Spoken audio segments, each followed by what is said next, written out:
Bonjour, ici Message Lumière de la famille Myriam. Bienvenue à toi aujourd'hui. Je suis très contente de revenir te voir à travers le Message Lumière. Il y en a plusieurs qui m'ont dit qu'ils me reconnaissaient. Puis moi, j'étais bien désolée de ne pas les reconnaître parce que si tu me vois, j'aimerais bien te voir aussi. Peut-être qu'un jour, ça arrivera, que je pourrai voir où est-ce que je sème.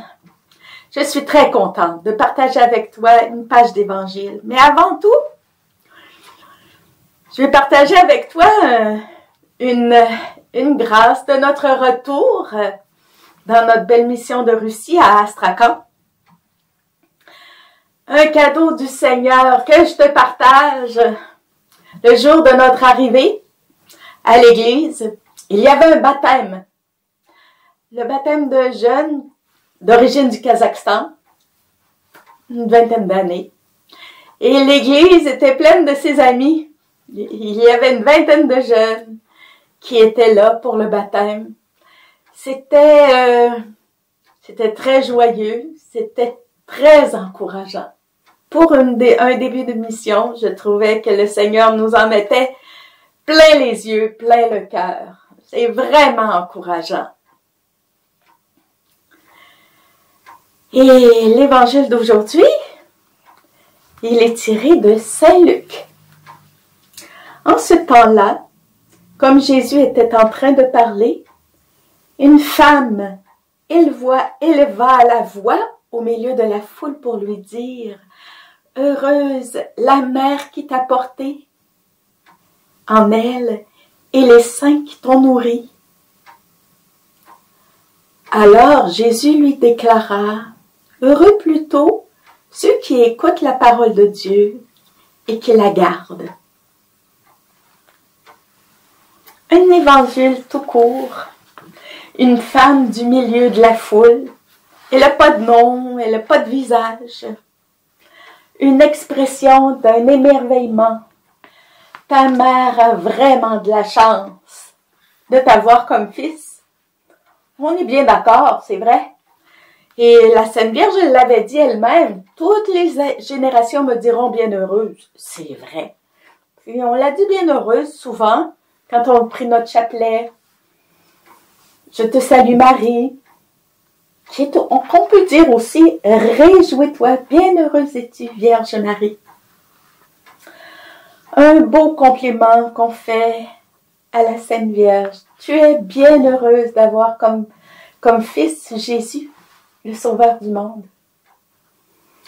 Mais je pensais à d'autres choses, que si on fait le contraire, par antithèse, quand on veut offenser quelqu'un, on fait un reproche à sa mère.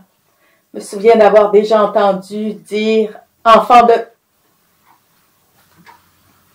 C'est une offense faite non pas seulement à la maman, mais aussi à la personne à qui on le dit.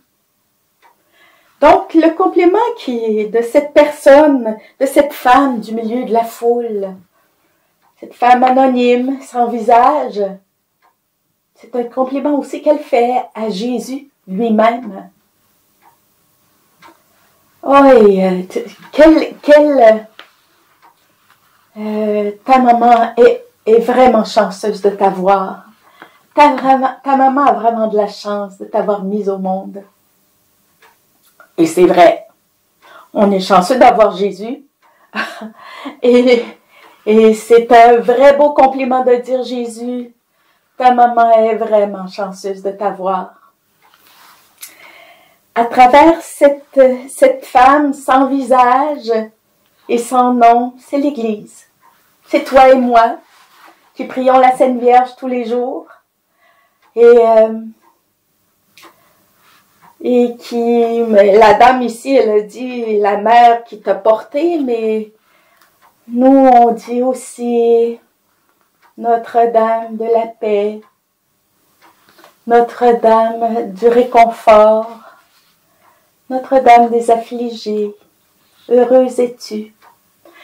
Nos litanies, c'est une forme de compliments qu'on fait à la Sainte Vierge. Ici, dans l'Orient, il y a une autre forme. Ce ne sont pas des litanies. On appelle ça l'acatiste.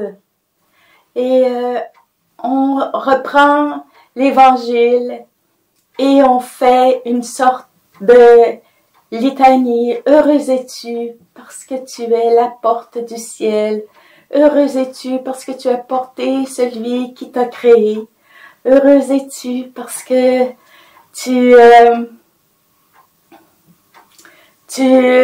donné, tu es mère, mais heureuse es-tu parce que tu es restée vierge. C'est toute une belle litanie qui dit poétiquement ce que l'Église, le cœur de l'Église, qui est plein de compliments pour sa maman. En ce mois d'octobre, mettons beaucoup d'amour dans le rosaire qu'on prie. Si c'est pas tous les jours, régulièrement. Mettons beaucoup d'amour pour Notre-Dame du Rosaire, qui a eu la victoire, qui a obtenu la victoire en Italie contre les Turcs.